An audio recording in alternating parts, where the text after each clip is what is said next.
Fala, meus semideuses, meu nome é Cássio Reis, sejam muito bem-vindos de volta aqui à Colina Meu Sangue. Acredito que alguns de vocês já devem ter percebido que por aqui adoramos fazer vídeos falando das coisas mágicas e das magias existentes nesse universo que tanto amamos. Por causa disso, pensamos que poderia ser uma boa hora para sermos um pouco mais audaciosos e trazermos um vídeo sobre alguns itens mágicos utilizados em guerras e em batalhas. Logicamente que não vamos falar de todos aqui neste vídeo, até porque a gente gostaria de limitar um pouco mais as nossas falas para não adentrarmos demais na história e acabarmos falando sobre coisas que muita gente não leu. Por isso a gente tem tentado ficar mais na primeira saga de livros Percy Jackson e os Olimpianos. Estamos pensando que muita gente pode se interessar em se aventurar na leitura da saga, agora que temos a série da Disney se caminhando para deixar de ser um sonho e virar uma realidade bem diante das nossas telinhas. Por isso, para que todo mundo possa ter uma experiência completa descobrindo as coisas, vamos bem aos pouquinhos dando um passo de cada vez. E o próximo passo a ser dado, meu caro semideus, é seu. Você precisa vir aqui e deixar seu like, que assim tanto eu quanto o YouTube vamos entender que você quer mais conteúdos nossos. Então deixa seu like, se inscreve e ativa o sininho. Estou muito feliz com os números que estamos chegando aos poucos e eu só tenho a agradecer a todos vocês. Então muito obrigado pelo carinho e pela força, continuarei lendo e respondendo todos os comentários.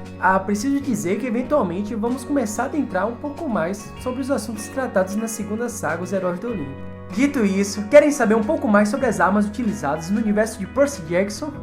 Vem comigo então!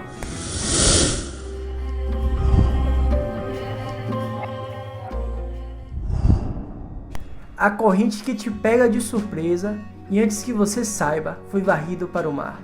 É isso aí, meus caros semideuses, a primeira arma a ser mencionada aqui é ela, a Anaclusmos, mais conhecida por nós como Contracorrente. Apresentada logo no começo do primeiro livro da saga, a Contracorrente é a arma dada a Percy por Hiro, que recebeu de presente por Poseidon e guardou ela durante anos sem saber que estava destinado a entregá-la a Percy. Ela é uma espada reluzente de bronze e com lâmina de fio duplo, cabo envolvido em couro e uma guarda chata arrebitada com pinos de ouro. É feita de bronze celestial, um metal muito utilizado em armas de semideuses, que é forjado pelos Ciclopes, temperado no coração do Monte Etna e resseado no rio Lete. Possui uma natureza mágica extremamente poderosa que, com um único toque, é capaz de transformar qualquer monstro em poeira. Mortífera para monstros, para qualquer criatura do mundo inferior, mas a lâmina passará através de mortais como ilusão, eles não são importantes o bastante para serem mortos por ela.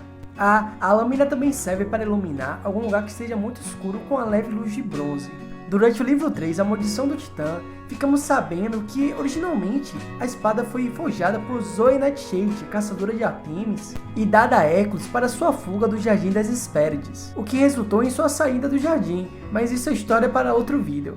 Quando a espada não está sendo utilizada nem é necessária, você pode transformá-la em uma caneta, apenas colocando a tampa da caneta na ponta da espada, como se estivesse fechando a caneta. Ao fazer isso, a espada reduz seu tamanho e muda de aparência, e ao destampá-la, volta a assumir a sua forma real.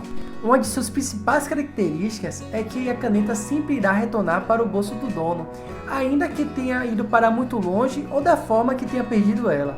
Detalhe que se você colocar a tampa da caneta no cabo da espada, ela vai se transformar na caneta da forma que dá para você escrever uma carta para alguém caso você esteja no Tártaro.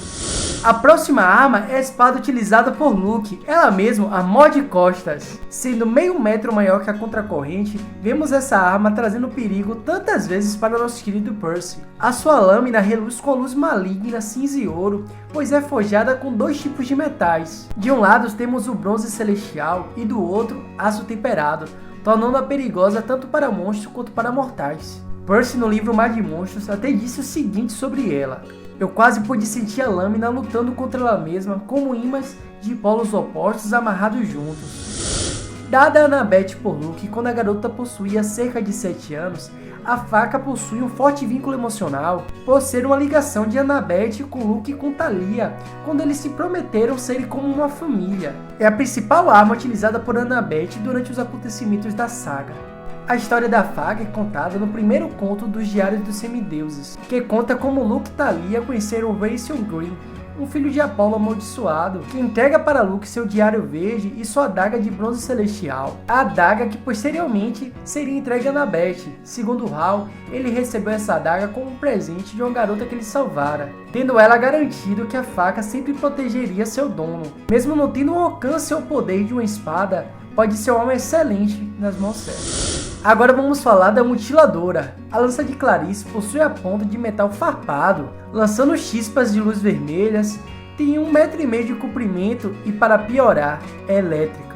A primeira foi quebrada por Percy no Captura a Bandeira e a segunda no olho do Draco no último Olimpiano. Não sabemos ainda se ela fez mais alguma depois disso. Agora vamos falar das primeiras armas de Thalia. Ela utiliza uma lança imensa que se expande a partir de um bastão extensível que ela carrega no bolso. Vemos ela sendo utilizada de diversas formas por Thalia para conduzir eletricidade, como por exemplo, quando ela apontou sua lança e saiu um arco de eletricidade azul em forma de aranha contra um monstro, ou como quando ela usa como uma forma de para-raios, onde ela invoca os raios até sua lança e lança em seguida para o inimigo. Mas essa não é a parte mais assustadora, meus caros semideuses. Ela utiliza um escudo que é uma cópia baseada em um que seu pai Zeus usa, também chamado de Aegis, um presente de Atena. O escudo tem a cabeça da Górgona Medusa moldada em bronze. E mesmo que não vai te transformar em pedra, é horrível. Várias pessoas entrariam em pânico e correriam assim que os vissem. No livro Diários dos Semideus, Luke explica que no mesmo instante que a pulseira se expandiu, apareceu um escudo cheio de desenhos martelados ao redor da borda. No centro está um rosto tão medonho que o fez correr o mais longe que pôde. Mesmo desviando o olhar, a imagem continuava em sua mente.